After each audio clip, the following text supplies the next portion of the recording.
We read a little bit about issues management this week. I'd like to share a story with you that goes back to the day when I was heading the marketing communications at the big food company.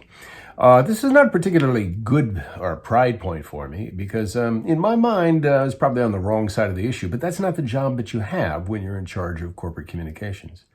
In this situation, the local packing plant that we owned was maybe a little suspect in terms of the way it was treating its people. And it was so much so that it got a lot of attention from national people and from national unions. And we got word that there was going to be a national union coming into the city and they were going to run a parade. Basically draw attention, a public media event. They were going to do this at a time during our annual meeting. Now, this is a very important thing for somebody from the outside that wants to create attention, is to do it on the day that you have a stockholders meeting. Because you don't want to be embarrassed and you don't want to be caught off guard and you don't want to look like you're a fool or treating people poorly, of course.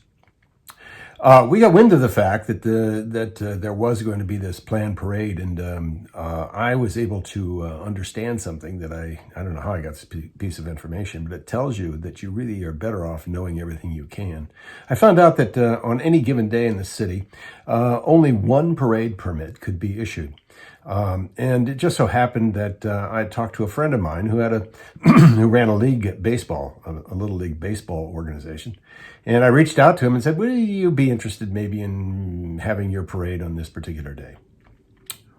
Well, he agreed and thought it was a good day. So he applied for the permit and received it. Now, that basically isolated or kept the protesters from making their planned visual event. So often issues management does pivot on these kinds of tactical things that occur. And as I said, my job at the time was to prohibit those things from happening. Well, we were effective. There was no parade. There was a minor question from the audience at the annual meeting, and we went through and there was no major skirmish or outbreak resulting from this particular issue at the meeting. Now, a little post note to this. After the meeting was over and I talked to my boss, who was the CEO of the company, I said, maybe we ought to look into this. Maybe we ought to get a little more serious about the kind of behaviors that are going on in the plant. We did. As a matter of fact, in a follow-up situation several months later, we discovered that we weren't doing so well, that the management was led to believe that they could do things they shouldn't be doing.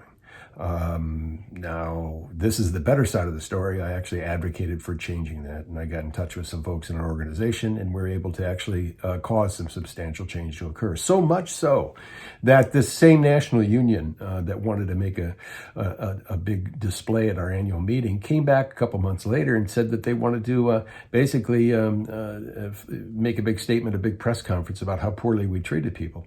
The local World Herald called me, and I said to them, we have been looking into this, as a matter of fact, and the things that the union is charging, they're probably true. Matter of fact, they're true, and we need to do something about it. Well, that particular quote killed the anticipation of the public with regard to anything that the union might have thought they could get attention on.